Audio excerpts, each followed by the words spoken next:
Why do we relate effort with struggle, and how to shift that approach to goals, projects, or desires?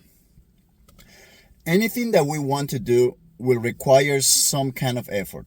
Learning a new skill, developing a new way of thinking, or adopting new habits.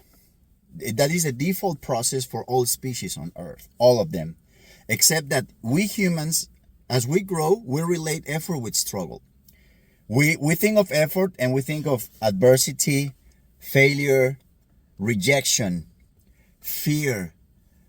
We look at it in a very different way than the rest of the species. And when we think of fear, we relate fear with self-doubt and a lack of self-worth. We just keep jumping on all the things that we relate about effort. We go to self-worth, and then self-doubt and self-worth, we will relate that to the feelings of discouragement, hopelessness, and obviously that will take us to the question, why should I even try? Why am I going to try something that is going to risk hurting so much? Instead of I'm just being happy surviving, just being happy being average, just being happy being mediocre. Even though surviving means missing out on your potentials and dreams, we aim for that. We believe that effort steals time, energy, peace of mind, and give us very little aiming for something that is going to give us a worthy result. We condition our efforts to projects only if they have a pretty high chance of success. And usually they're not very worthy projects. We play safe, and we're happy with many things done halfway, which is pretty much being average. We don't notice, and we don't think that effort is just part of life. That is an inevitable part in our lives. There is no way we can get out of that, as well as failure and rejection. When we condition our efforts, we're not building our future. We agree to allow the universe or luck to help us and face life in a defending position. We don't go for it. We hope and pray that it will have mercy on us and will make things fall into place for us. We pretty much believe that things will magically happen for us despite not having any ambition. We have no courage, we have no preparation, and we say, okay, I don't care. I'd rather rely on fantasy or unrealistic scenarios. So you have zero determination. You rather try less than halfway or not try at all. You have no discipline. You have no planning to adapt to the circumstances, no creativity to find solutions, and just a little bit of courage to say, I'm just gonna put myself out there, and hopefully let's pray that things are gonna be fine. I don't want to be too vulnerable, so I'm just gonna try a little bit.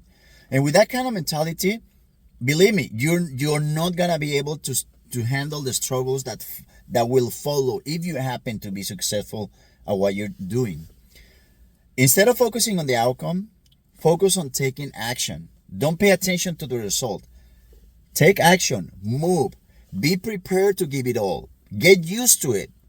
Put plans into motion. Prioritize execution. Make decisions, and work on them. Commit to action once you make those decisions. They're to drive forward with the sole purpose of rising above your fears. Rise above the fears, even if you fail. With no judgment, try to stay away from judgment, results, expectations. Just experience what it's like to say, hey, I surpassed this fear. I rode the roller coaster. When you get on a roller coaster, the main goal is to defy and overcome the fear of riding it. You just want to face it. You just want to face the speed, the drops, the curves, the spins. And you even dare to do it again once you're done. Because in the end, you found out that nothing happens. I faced my fears, I surpassed, and nothing happened. Now, the difference in real life is that yes, failure and rejection hurt. But the safety blanket of not trying at all would eventually hurt you more when you find out that it was your chance to turn things around you.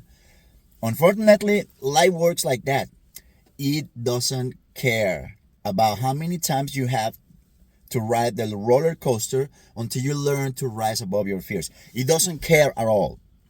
where you have 10 times, 100 times, or 500 times until you find to face your fears. And you have to use that first roller coaster that you rode and help you transcend the fear. Use that as a stimuli for new rides in the future. Don't make the mistakes of settling for the excuse, I didn't try, but I could have succeeded if I wanted to. Instead, focus on steadily working towards your goal, not for instant results, but to raise your standards a bit each day. Don't work for results. Don't work for the peak. If you're a team in a competition and you look at how many times that team is gonna reach the peak in that game, it happens very little if they ever reach that peak during the game at all. So when we focus on I need to be the best, I need to do my best, many times our best is the peak and we're not gonna reach it. You're just gonna have sometimes minutes or seconds, minutes if you're lucky, on that peak at the very top of the mountain. We're usually in the middle, in the standard, in the average area, and that's the area where you want to work.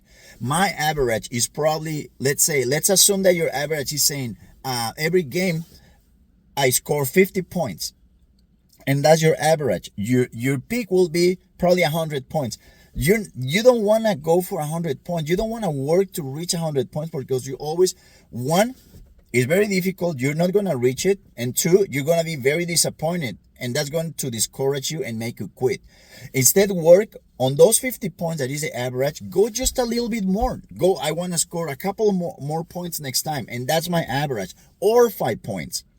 So work to increase your standard little by little.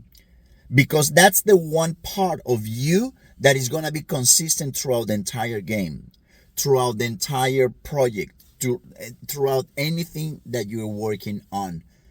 Work not on the results, not on the outcome, but improve your average every single day, and that will give you consistency, and that's what will help you transcend those fears when you have to face new projects. I hope you like it. Subscribe to the channel, and I'll see you next time. Thank you.